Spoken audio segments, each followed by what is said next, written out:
The Samsung Galaxy Note 10 Plus 5G is here, and could very well be the pinnacle of all smartphones. Yeah, it's priced to compete with a used Honda Civic, or a round-trip flight to Hawaii, but I mean, look at all these colors. Like I always say, groceries are overrated. Today we're going to see how durable Samsung's latest flagship really is. Let's get started.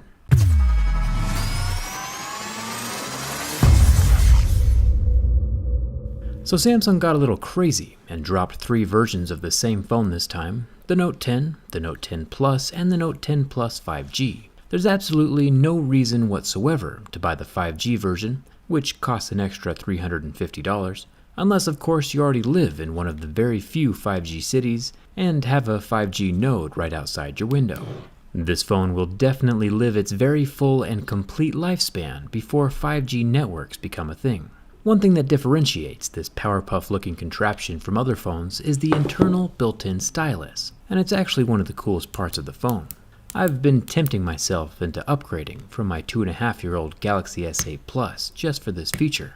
From a business aspect, sometimes it's way easier to communicate with a drawing rather than just plain text, which makes this built-in stylus very appealing. The soft tips are interchangeable, so if one breaks or gets bent or worn down, it's very easy to swap them out.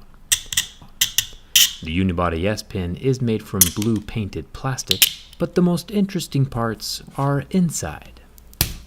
The S Pen has internal accelerometers and a gyro, also Bluetooth. All these let you control the phone from a distance with gestures and clicking the one little side button.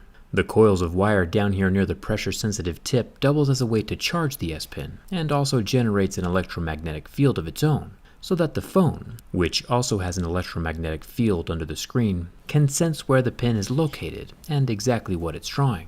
It's a legit distinguishing feature in a sea of phones that kind of all do the same thing. At the opposite end of the S Pen near the clicker is a capacitor. It stores about 10 hours worth of energy with a 6-minute charge up while it's inside the phone. It's a very impressive system. I think it's time we take a look at the other side of Rainbow Road here, the screen. Gotta love it when companies give you free screen protectors.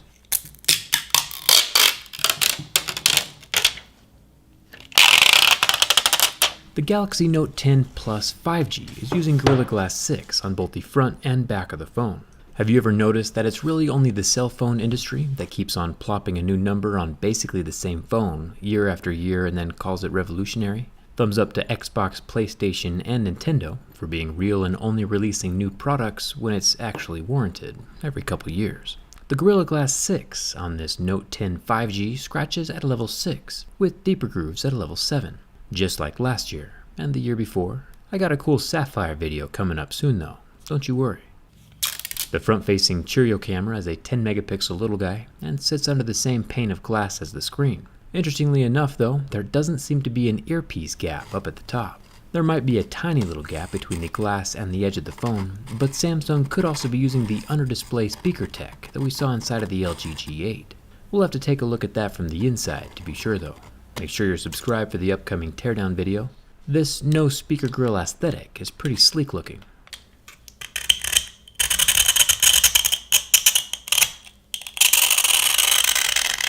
The sides of this phone are made from aluminum. Samsung slipped up and said stainless steel in one of their own promotional videos, but it's since been corrected to aluminum, like the rest of their flagships. Up here at the top of the phone we have a lot going on. There is a layer of clear protective plastic, along with the SIM card tray.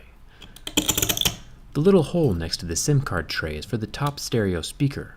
With an expandable memory SD card slot, you can add up to 1 terabyte of storage, which you might not need while the phone is brand new of course, but it's always nice to add more storage as your phone gets older and fills up, instead of having to go delete things.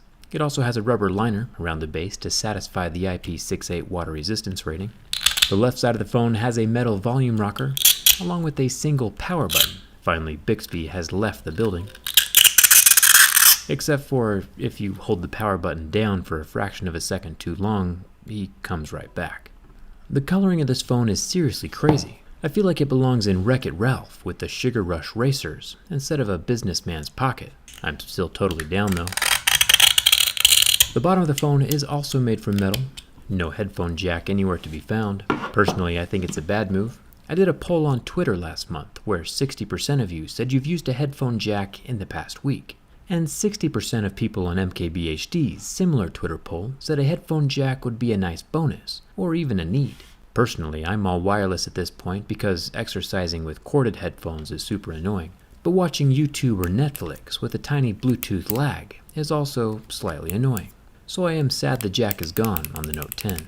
At least the S Pen won't get permanently stuck though, in the hole if you put it in backwards. That was an actual problem with the old Note 5. The USB-C port on the Note 10 is rather awesome. It is fully capable of super fast charging the phone with 45 watts of power. I know that doesn't make a whole lot of sense with just the number, so let me draw out a comparison.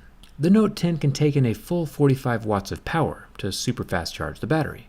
You do gotta pay a little extra for that 45 watt charger though, as Samsung only includes a 25 watt charger in the box. 25 watts is still amazing though when you compare it to the competition. For example, Apple's newest phone, the iPhone XS, can only fast charge with 15 watts of power. Yet Apple only includes a 5 watt charger in the box. That's right, the 9 watt reverse wireless charging capability on the Galaxy Note 10 is a faster charger than the wall plug Apple includes in the box with their new iPhones. Ouch. Remember, Apple makes the jokes, I just read the spec sheet. Taking a quick look at the rear cameras, the Note 10 has the absolute optimal setup on the back, with the 16 megapixel ultra-wide lens up top, and a normal 12 megapixel lens in the center, and a 12 megapixel telephoto zoom lens on the bottom. The perfect perspective trifecta. The Note 10 Plus also has an additional depth sensor off to the side, which combined with the bigger screen and bigger battery makes the 10 Plus a better purchase than the smaller Note 10. Still stay away from the 5G version though.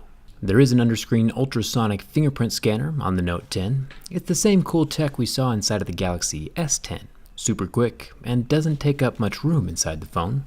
But more importantly, the ultrasonic fingerprint scanner still functions even after the screen suffers heavy damage with level 7 deeper grooves.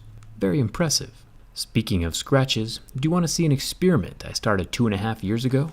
Both sides of the Note 10 are made from glass, and as we know, glass can scratch.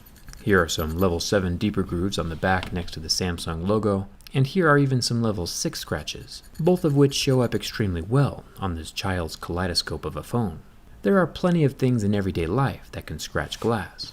For example, this is my 2.5-year-old daily driver that I purposefully never put a screen protector on, just to see how it would react and turn out with normal everyday use. Sliding in and out of my pocket, glass might be scratch resistant, but it's still no match for anything above a level 6 on most scale of hardness. You really only have two options. You can either cover up scratches that are already made or prevent scratches with some kind of protection.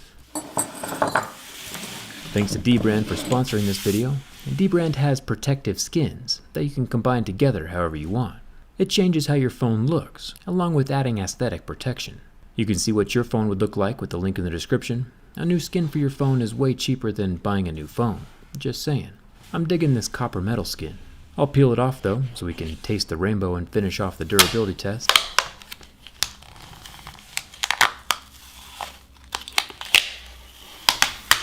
Have you ever roasted Skittles over a campfire? Neither have I, but I couldn't figure out any other way to segue into the burn test. The Note 10 Plus has a large 6.8-inch 1440p display and lasted about 20 seconds before I thought it was permanently damaged. But after removing the heat from the dynamic AMOLED screen, the white marks quickly faded, leaving a pristine screen behind. Minus the evaporated oleophobic coating, of course. There is no other damage. No durability test is complete without a bin test. The physical structural integrity of a phone is just as important as the power inside. It's time to see if the Note 10 is as durable as it is cute. Bending from the back, we get basically no flex, which is rather shocking considering how large the phone is. I'll flip it around to the front, and we get basically the same result. No damage, no cracks, and no kinks in the frame. Just a super solid, colorful flagship phone from Samsung that survives my durability test. I think it's a winner. Expensive, yes, but still a good phone. If it had a headphone jack, I'd probably end up switching right away. But as of right now, my Galaxy S8 is still working good enough, so I don't know. Maybe I'll upgrade, maybe I'll wait, and maybe I'll